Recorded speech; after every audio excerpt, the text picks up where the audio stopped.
Hello बच्चों, आज की क्लास में हम बात करेंगे परमाणु की संरचना, that means structure of the atom का सेकेंड लेक्चर आज का होने वाला है, जिसमें आप सभी का हम स्वागत करते हैं।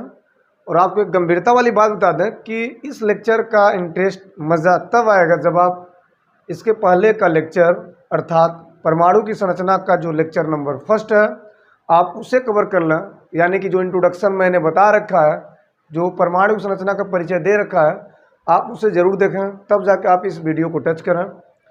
इस वीडियो लेक्चर का मज़ा तब आएगा जब आप इसके पर लेक्चर कवर करेंगे, जिसका लिंक मैंने डिस्क्रिप्शन में डाल दिया है और आप वहां से कवर कर सकते हैं। तो चलिए फटाफट हम लेक्चर की शुरुआत करते हैं। जो बच्चे इसके पहले लेक्चर कवर किए हैं उनको काफ़ी क्लियर हो रहा होगा और मेरी बातें समझ में आ रही होंगी। तो हम लोगों ने पहले लेक्चर में जो बात किया था, यानी कि इंट्रोडक्शन ऑफ द एटम, कहाँ से परमाणु की शुरुआत हुई है, और उसके साथ ही साथ फंडामेंटल पार्टिकल जो बने थे डाल्टन के परमाणु के सिद्धांत के साथ साथ जो 20वीं शताब्दी में फंडामेंटल पार्टिकल की खोज हुई थी, इलेक्ट्रॉन प्रोटॉन न्यूट्रॉन की जो खोज हुई थी, जहाँ पर डाल्टन के परमाणु सिद्धांत को, उसके कथन को विफल मानते हुए कुछ सफल बातें कही गई थी कि वास्तव में परमाणु के 3 अस्थायी मूलभूत कण होते हैं, जिसे नाम दिया गया था इलेक्ट्रॉन प्रोटॉन और न्यूट्रॉन।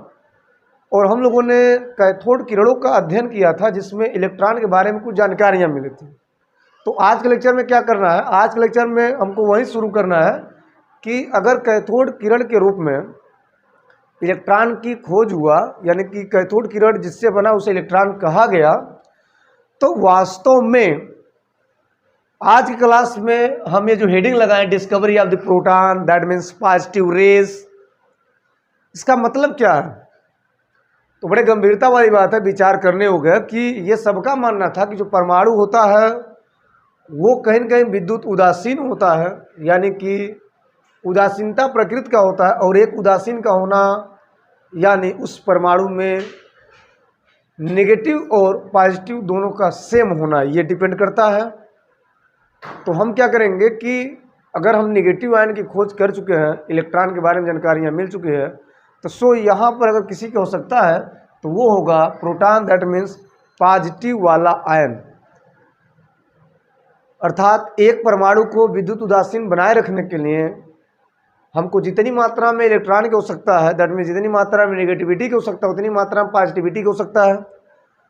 तो इसी आधार पर वैज्ञानिकों के प्रेक्षण के दौरान गोल्डस्टीन जी आए, 1886 की बात है। इन्होंने 1886 में एक सिद्धांत दिया था और उन्होंने अपने सिद्धांत में धन किरणों का अध्ययन किया था। बड़ी गंभीरता का विषय है। इलेक्ट्रॉन की खोज के समय डायरेक्ट इलेक्ट्रॉन की खोज नहीं हुआ था, वहाँ पे कैथोड किरणों का अध्ययन हुआ था कि कैथोड इलेक्ट्रोड से होकर जाने वाली किरणें जब एनोड की दीवारों पर टकराते हैं तो वहाँ विचलन उत्पन्न करती है, और वहाँ पर ये बोला गया कि कैथोड किरणें वास्तव में कहीं कहीं सूक्ष्म कणों से मिलकर बनी थी, तो उन कणों का नाम दिया गया था इलेक्ट्रॉन।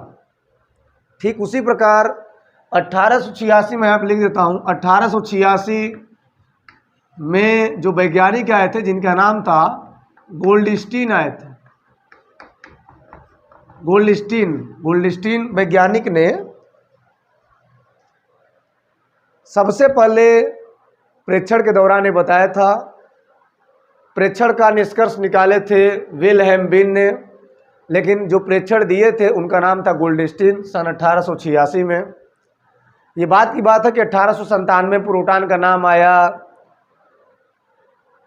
रदरफोर्ड ने प्रोटॉन को समझाया, लेकिन उससे पहले जो कहानी है, जो बातें हैं, वो है कहीं न कहीं गोल्डस्टीन को लेकर के कि गोल्डस्टीन ने अपने प्रेक्षण के दौरान जो लेबोरेटरी सिस्टम है, जो एक्सपेरिमेंट कर रखा है, उसमें वो बताया था कि जिस प्रकार विलियम क्रूक्स ने अपने प्रयोगशाला में एक्सपेरिमेंट के दौरान एक कैथोड रेज को कैथोड से होकर गुजारा था, गैसों को कम अधिक दाब पर करके, हाई वोल्टेज पर करके, उच्च वोल्टेज पर करके जब धारा का प्रवाह किया था, ठीक उसी प्रकार यहाँ पर भी जो गोल्डस्टीन है वोल्टेज की सहारा लेकर के, यानी कि प्रयोग में उच्च वोल्टेज और निम्न गैसों पर प्रेक्षण करते हैं, और वहाँ से क्या लॉजिक इनके प्रेक्षण में, आइए आपको समझाते हैं कैसे निष्कर्ष निकाले गोल्डस्टीन 1886 में। यहाँ पे क्या करेंगे, सबसे पहले एक प्रयोग व्यवस्था बनाएंगे कि वास्तव में इनकी प्रयोग व्यवस्था कैसे थी। तो चलिए सबसे पहले हम प्रयोग व्यवस्था बनाते हैं।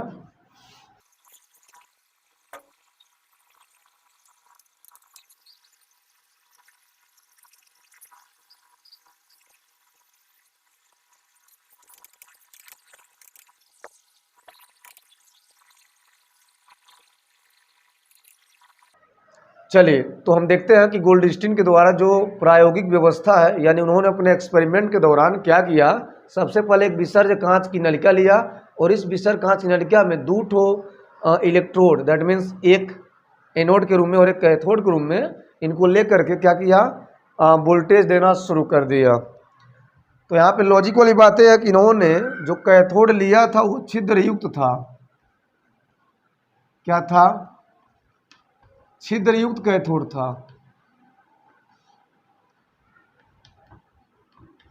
और वहां पर कोई छिद्र नहीं था कैथोड में। अब सिंपल सी बात, वहां पर आपने देखा था कि कैथोड से किरणें कहाँ जाती थी, एनोड की ओर जाती थी। यानी लगातार किरणें कैथोड से होकर कहाँ जाती थी, एनोड की ओर। जब हम हाई वोल्टेज पर धारा का प्रवाह करते हैं तो वहाँ पे क्या होता है, कैथोड से किरणें उठती है और एनोड की जाकर दीवारों पर टकराने लगती है। ऐसा इलेक्ट्रॉन या ऐसा कैथोड किरणों के समय देखा गया। यहाँ पर क्या होगा, यहाँ पर सेम प्रक्रिया होगा। यहाँ से कैथोड से यानी माइनस से प्लस की किरणें जाना शुरू हो जाएंगी। अर्थात यूँ बोल सकते हैं कि यहाँ पर जो किरणें हैं, यहाँ पर जो किरणें हैं वो ऐसे एक लाइन बना करके, ऐसे एक लाइन बना करके इधर जाना शुरू कर देंगी। अर्थात कुछ इस तरह से किरणें जा रही हैं, कुछ इस तरह से। तो ये जो किरणें हैं ये माइनस वाली किरणें हैं, क्योंकि इधर से इधर जा रही हैं। तो ये लगातार जा करके इस दीवारों से टकराने लगी। अर्थात एनोड की दीवारों से टकराना ये शुरू कर दी। तो जहाँ जहाँ देख लीजिए ध्यान से, जहाँ जहाँ ये छिद्र नहीं है वहाँ से किरणें जा करके दीवारों पर टकराने लगी। और इससे निष्कर्ष क्या निकलता है, अभी पूरी बातें क्लियर हो जाती है कि वास्तव में यहाँ पे छिद्रित युक्त कैथोड की आवश्यकता क्यों पड़ी।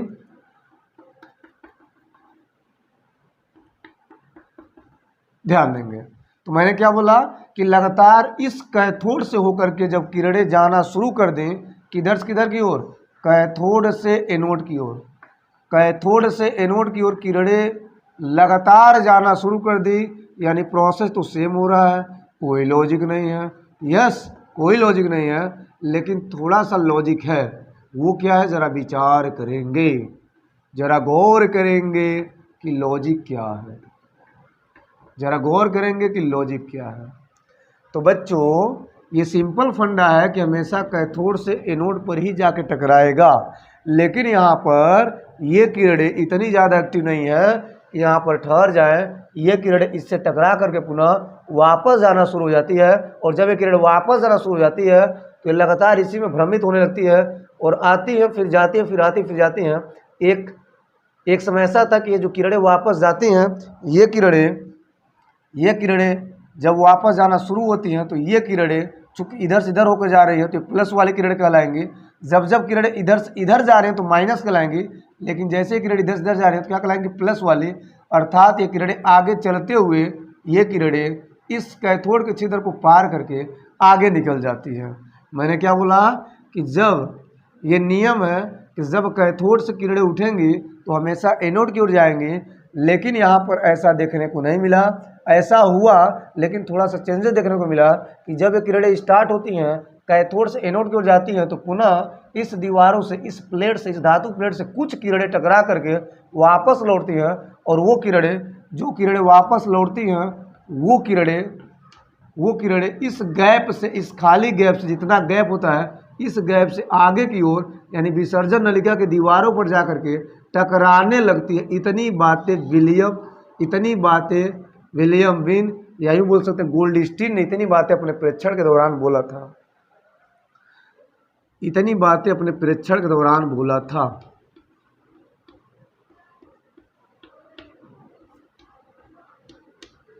ध्यान देंगे मैंने क्या बोला कि किरणें कैथोड से होकर के एनोड की ओर जाती हैं और यहाँ से टकरा करके कुछ किरणें वापस यहाँ पे लौटती हैं। और जहाँ जहाँ छिद्र होता है यानी कैथोड में, अब छिद्र की जो बातें हो रही है, कैथोड में छिद्र रास्ते आगे निकल जाती है और सामने की दीवारों पर टकरा करके एक विचलन, एक रंग प्रदर्शित करती है। अब बाबू यहाँ पे सोचने वाली बात यह है कि यहाँ पर छिद्र युक्त क्यों लिया गया, अगर छिद्र न हो तो क्या ये किरणें आर पार नहीं जा सकती? यस, ये क्वेश्चन मार्क है। यहाँ पे कैथोड जाली या कैथोड प्लेट को होल करके इसने लिया गया कि यहाँ पर ये किरणें कैथोड किरणों की अपेक्षा कम एक्टिव थी, यू वलय में भेदन क्षमता कम थी। सो इसीलिए यहाँ पर कैथोड को क्या किया गया, छिद्रयुक्त बना दिया गया, छेद कर दिया गया, ताकि ये किरणें अगर जाएंगी तो बिना छेदित किरण से तो हो नहीं पाएंगे, यानी जहाँ छेद है वहाँ से तो आगे निकल नहीं पाएंगे, लेकिन जहाँ पर होल है वहाँ से किरणें बड़े आराम से आगे की ओर निकल जाएंगे। सो बच्चों, यहाँ पर इन किरणों का नाम दिया गया धन किरणें। क्या नाम दिया गया? धन किरणें या कैनाल किरण भी बोला गया। और साथ ही साथ आपको बता दें, कैनाल किरणें अपने नाम को अमर करने के लिए इन्होंने गोल्डस्टीन किरणें भी कहा, क्योंकि गोल्डस्टीन बेचारे क्या किए थे? प्रेक्षण किए थे, ऑब्जर्वेशन किए थे, मेहनत किए थे, लगन लगाए थे। क्लियर है?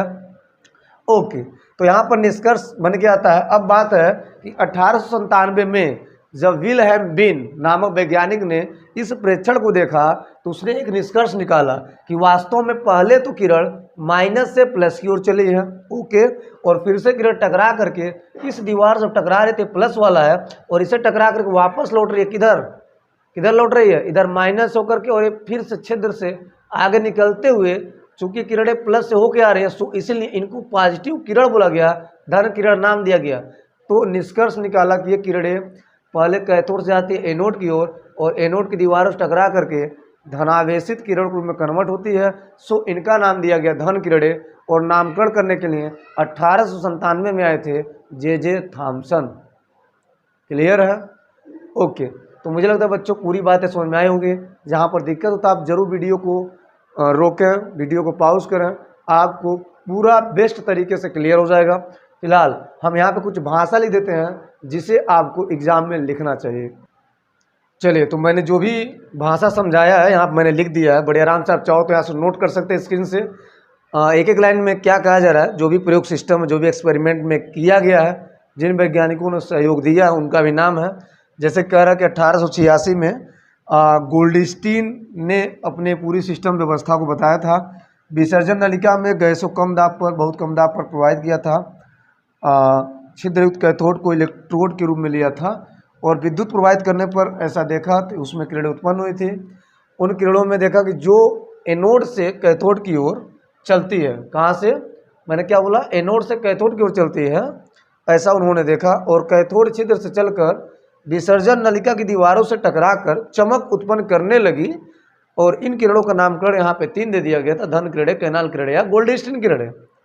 यानी सबसे पहले किरणें तो जाना चाहिए इधर से इधर, तो इधर गई, मैंने अभी बोला कि किरणें इधर से इधर जाना चाहिए, इधर गई और साथ ही साथ वापस लौटी, तो ये धनावेशित किरण के रूप में यहाँ से जो गैप था, इस प्लेट में जो छिद्र था, यहाँ से निकल करके विसर्जन नलिका के कांच की दीवारों पर ये अद्भुत सा चमक, क्या मैंने बोला? एक अद्भुत सा चमक उत्पन्न करने लगी, एक चमक उत्पन्न करने लगी। सो इसी की वजह से ये चमक को देखते हुए ये बोला गया कि वास्तव में इसका निष्कर्ष निकाला गया कि वास्तव में ये किरणें छिद्र से होकर के ही जा रही है। यहाँ पर इनका 3 नाम दिया गया था, धन किरणें, कैनाल किरणें, गोल्डस्टीन किरणें। धन किरणों के पीछे कहानी क्या है? ये किरणें कैथोड की ओर अधिक वेग से गमन करती है। ये जो किरणें हैं पहले एनोड की ओर धीरे धीरे जाती है, फिर एनोड से होकर जैसे ही कैथोड की ओर आती है बहुत तेजी गति से, यानी कि छिद्र से निकलते हुए जाती है। सो यहाँ पर 1897 में जो वैज्ञानिक आते हैं जिनका नाम होता है विल्हेम बीन, इन्होंने ही बताया था अपने प्रेक्षण के दौरान गोल्डस्टीन के साथ, क्या बताया था कि कैनाल जो किरणें है ये धनावेशित कणों से मिलकर बना है। सो यहाँ पर कैनाल किरण कहा गया और धनावेशित किरण भी कहा गया। इन किरणों का नामकरण बाद में दिया था जे थॉमसन ने।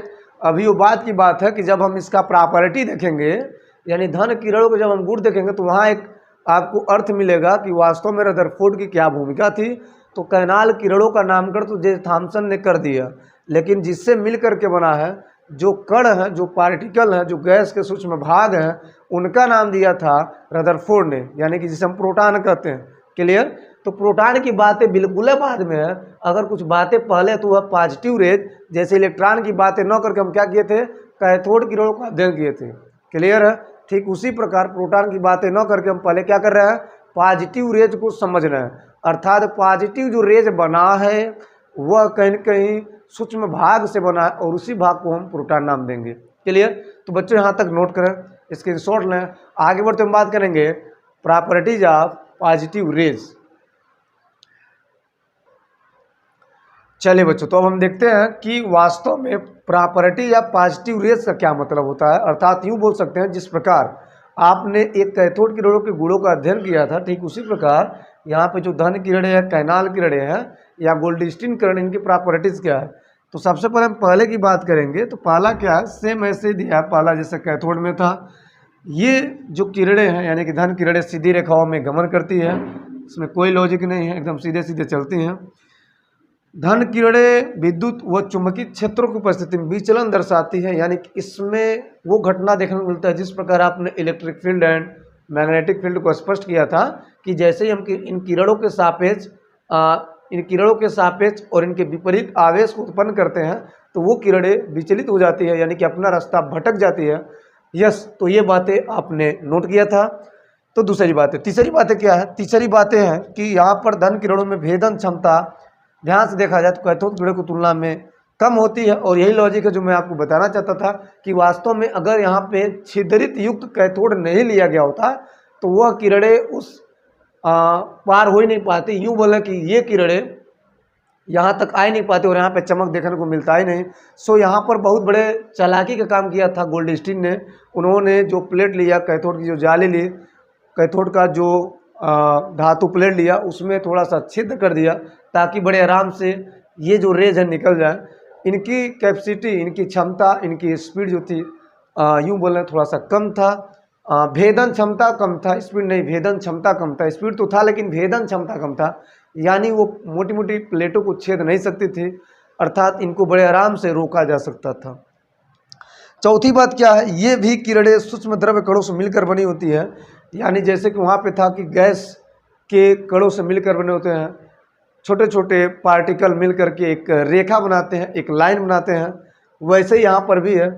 पांचवी बात करते हैं। पांचवी बात क्या है, थोड़ा सा अलग लग रहा है शायद यहाँ पे आपको। हाइड्रोजन गैस से उत्पन्न होने वाली कैनाल किरणों में केवल H+ ion, that means proton का नाम दे सकते हैं, उपस्थित होता है।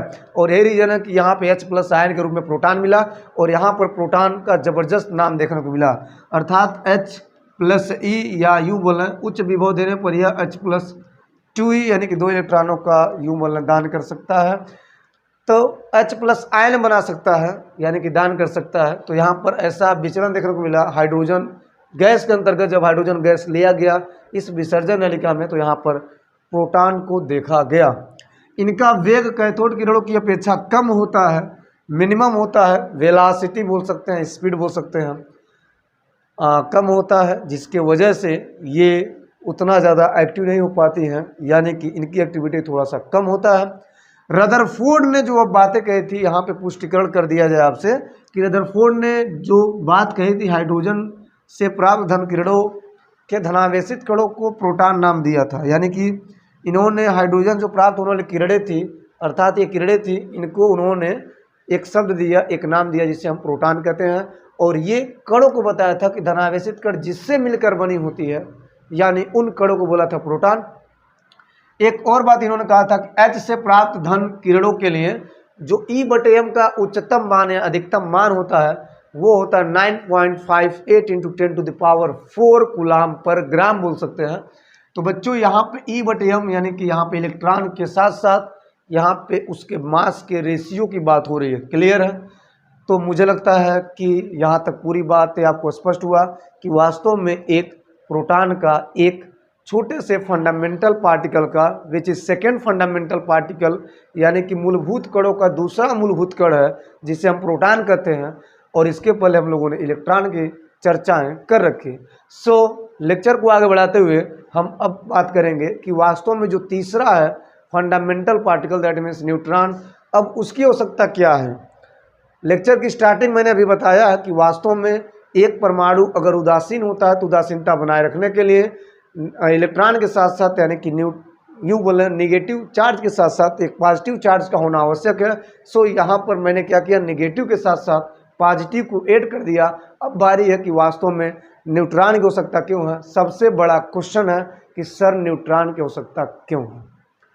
तो बच्चों यहाँ तक स्क्रीनशॉट लें, आगे बढ़ते हैं फिर बात करते हैं। यस, चलिए बच्चों, अब न्यूट्रॉन की बारी है कि डिस्कवरी ऑफ न्यूट्रॉन, इसका वास्तविकता क्या है। तो मैं आपको बता दूं, ये बात तब की है कि जब रोएंजन नामक वैज्ञानिक ने 1895 में परमाणु क्रमांक की खोज किया था और उसके साथ साथ परमाणुओं के वास्तविक द्रव्यमान का पता चला।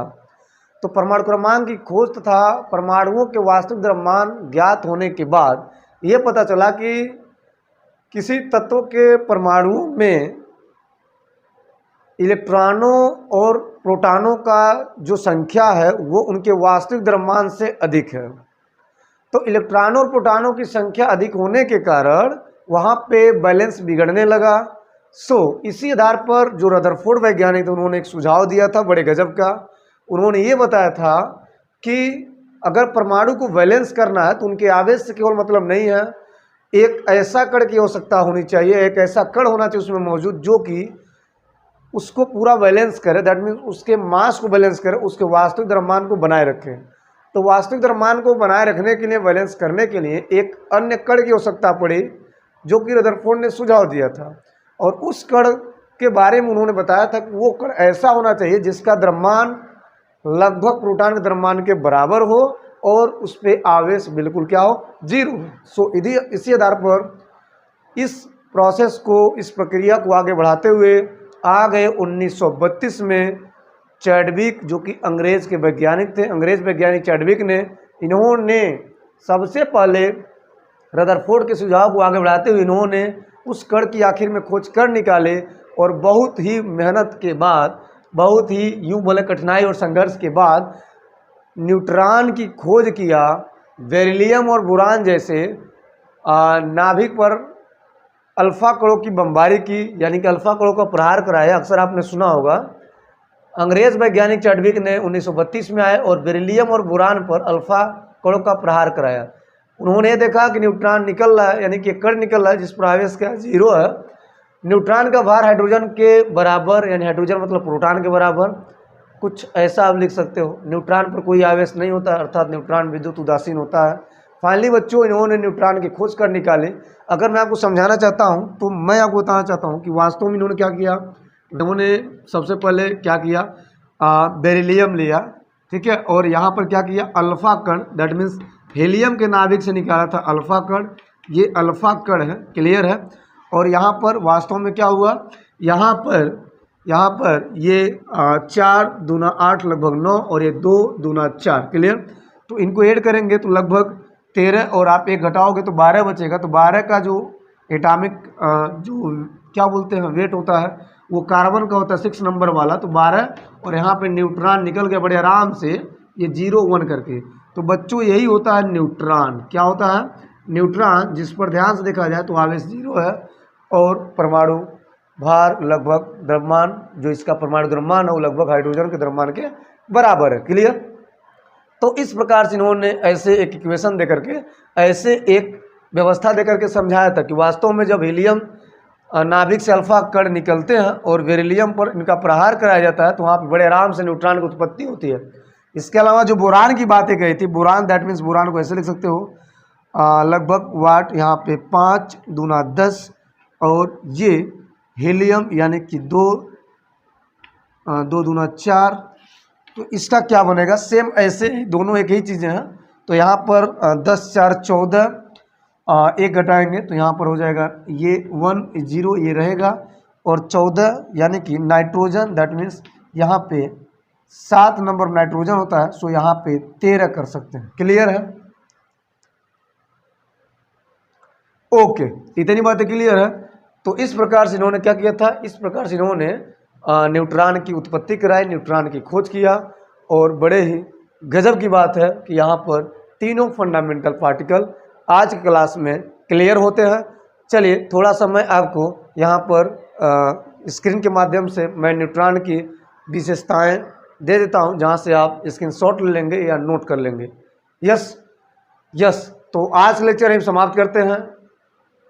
आज ये दूसरा लेक्चर एटॉमिक स्ट्रक्चर का था, जिसमें हम लोगों ने फाइनली इलेक्ट्रॉन प्रोटॉन न्यूट्रॉन को ख़त्म कर डाला। और आने वाले लेक्चर का इंतजार करें। आने लेक्चर में हम बात करेंगे कि अब क्या हुआ कि जब स्ट्रक्चर बनाने की बात आई तो वहाँ पर वैज्ञानिकों ने क्या किया।